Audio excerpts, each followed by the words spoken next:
This interview was made by the Ever Black podcast. They do so many interviews with so many different types of people. You're bound to see something that you like. So definitely check them out. All of their links, including their YouTube channel and Spotify, will be in the pinned comment and in the description. After asking for permission, they did let me upload this section of the interview when he's talking about God of War Ragnarok. However, this is not the full interview. If you want to check out the full thing, the link will be in the description and in the pinned comment as well. Thank you. No one's heard Tyr's voice yet, and it's kind of interesting because Tyr is part of God of War Ragnarok, which is coming out this year sometime. They're frantically finishing the game, which is it's going to be huge, man. It's going to be epic. And yeah, so Tyr is this what is he? He's 9'6" or something. So yeah, big giant of a man. So that was a lot of fun. That was all mocap on the mocap stage here in Sony's Santa Monica lot. And yeah, man, it's thank you. Yeah, I've been pretty blessed to come over here, and you know, I had a career in Melbourne or in Australia. Did a lot of theatre work, and a bit of film and TV, and then sort of came over here to work in film and TV, and predominantly have worked in games, which has just been a blessing, as I said. How's the mocap stuff though? I mean, how's that, you know, compared to doing it, you know, the traditional way? I think mocap is it feels to me a lot like theater. You know, it is a lot about your physicality. It is all like one take. So you'll have scenes that run like 10, you know, cut scenes that run, you know, 8 to 10 minutes, and it's all got to be in one take. And there's like, you know, up to 10 people like running around this stage with, you know, clothes that are too tight. So you got to definitely make sure that you're, you know, you got to make sure that you're fit, just so you don't look like a big fat slob on the sound stage. They call it a volume, the stage. And then, but then it's also like film, because you have like the film camera in front of you. So you have your mic up, you have the film camera like right here. So you can't do any like kissing scenes or anything, because two people have like this big camera in front of you. So you're always like mashing the cameras and stuff. That's kind of funny. But otherwise I love it. It's actually, because when I came over here, I did do a bit of film, a bit of TV and film, but I sort of missed theater a lot, and this to me reminded me a lot of theater. It's the same kind of connection you have with someone else, with one exception, that is that my character is, you know, 9 foot tall, and so someone would walk around behind me with a big like my face on a pole, and so everyone else was looking up at my face, and my eye line to everyone else was on their crotch. So that's a hard way to act with someone if you're looking at their crotch the whole time, or an easy way, depending on which way you look at it. But he's the Norse god of war, right? Yeah, he's the Norse god of war, and you know, he's like originally kind of Odin is the All-Father, but sort of going back in the lore, in the pantheon, Tyr was kind of the original god of all gods. He's sort of the god of fairness and justice, and but also war. So he's a little bit of an antithesis to Kratos, who's like just an out and out badass. A little more of a measured justice, you know, a measured rage is what Tyr's about. Yeah. So when it comes to, obviously, you know, the Norse mythology and creating this character, you know, did you have free reign? Did you get to play with the voice and his movements, and did you go back through, you know, Norse mythology and research, and how deep does that go? Very deep. So I you know, I'd already studied a lot of the mythology, a lot of the Norse mythology, and when I came to this role, when I first came to this role, I actually thought it was for a completely different project. And because they give you these auditions and they're like, all right, so he's a sergeant at arms, you know, he's a bit of a military commander. We're thinking like Midwest, you know, something like. And so I walk into the room as like Brad Pitt from like Inglourious Bastards, that kind of hard ass kind of dude. Turned out to be completely different to that. But in terms of like building out Tyr, like Matt Sofos, the writer, and Eric Williams, the director of that game, and Corey Barlog as well, the you know, the Master in Chief. You know, they already have such a strong idea of what the story is and what the character is, and how that character fits into Kratos's journey and Atreus's journey, and every other sort of character in that universe. And so, because it's I mean, physically, Tia is very different to everyone else. He's such a big bastard. But then, you know, from a voice point of view, you do want your voice print to be slightly different. And in fact, like when I came to Tia, I was probably a little too close to Kratos's voice in a sense. And so I made some adjustments early on to find him. And then once he slots in, then you're just going to set every day and he's just like, he's kind of there.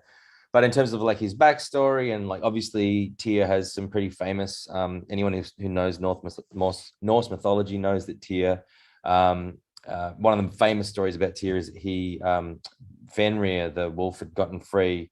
And the only way to capture him was to they created this thread made from like cat's tears and like crazy stuff. And the only way they could bind Fenrir was to put him in this thread, and the only way they could get him to stand still was for Tia to put his hand in Fenrir's mouth and say, look, you know, it's not a trap, I'm just putting my hand in your mouth, and if it's a trap, then you can bite my hand off. And it was a trap. So Fenrir bit his hand off.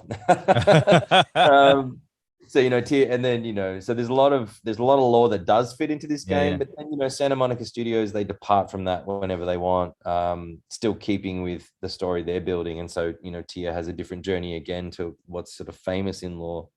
Yeah, a lot of fun though. A lot of fun to find him. That's awesome. I mean, obviously being that big of a character, do you sort of naturally go for that big deep voice? And I mean, is that where you sort of start? That's probably, yeah, that's where I start. Definitely where I start. It's not where I ended up. And in fact, like a lot of I think his nature and, you know, not to give too much away, but where we find Tia, when we first find Tia, you know, he's been through some stuff. And so, you know, what does that do to a god who's been through a lot and is literally just trying to find his feet? Like, what is, you know, where it's a broken kind of situation, and we find him in, and where's he going to go from there, you know? So yeah, that's naturally where you start. But then from the physicality point of view, you know, you get the suit on. Yeah, I'm 6 foot, so I'm not a short man by any stretch. But when you get into the volume and you start to, when you're standing on the stage and you look up at the monitors around the stage and you actually see your character in relation to the other characters. Yeah. And he's like, you know, 4 foot taller than the lead character.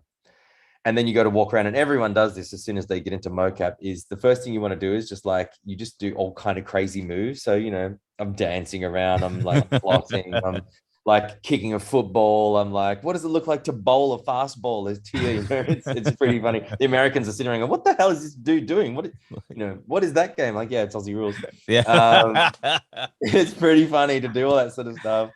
But then, you know, the animation directors in there, they're like, look, when you're walking, he's so tall that, you know, how do I put this? His legs are too close together. And so one of the kind of key things you got to do is put a big old pair of balls between his legs and sort of open stance up and try and the way you walk is very dictated by his anatomy that you don't necessarily possess, if that makes sense. That's super interesting. Yeah. Yeah. I didn't know how it worked that way. Yeah, and that happens in every job I've ever done. There's always been a little key into the character, and you know, for Tia, you know, he's the god of justice. So you know, the way he held his hands was key for me, and what he did with how he walked with his thighs was kind of, and you would see it. You could see it straight away as soon as you made that little adjustment to the way you walked as Ben. You could see Tia looked a lot more like menacing and kind of where he needed to be. That's awesome. I mean, the game, though, I mean, you were saying before, it was delayed because Christopher Judge, who voices Kratos, he had some health issues. How did, you know, obviously his fellow actors and the team support him through that, you know? Well, Chris, he's legend. Like, yeah, man. He's a big guy as well. Like, I remember walking on the set. I think he stands 6'2", and we're doing the scene, which is the scene from the trailer where, you know, he picks me up and puts me on the wall, and then Tia stands up and he's like 4 foot taller. But you know, Chris picks me up the way we do it with the stunt work and puts me against the wall, and then I'm supposed to stand up another 4 feet, but I'm literally standing up on a box, and I'm only like, you know, this tall above him. But you know, he had just it was hip surgery or something. Yeah. There were two things. There was that, and then there was also the pandemic comes in, and we're like, all right, how do we shoot? When, you know, it was pretty strict over here in terms of the union over here and how you could work on stages. And Sony was super careful about everyone, and thankfully no one really got sick. But half of it was that. But you know, he came on set and he had just had a hip operation. I didn't even find out until like later, but he was still like going at it. Wow. So, you know, the man's made of stone. I love Chris Judge. Like, he's a good friend of mine now. And yeah, I would do anything for him. Like, but then, you know, we'd be doing scenes where we're literally running around and like jumping on the ground and like sprinting off. And at first he was a little ginger, you know, doing these scenes. Yeah, understandable.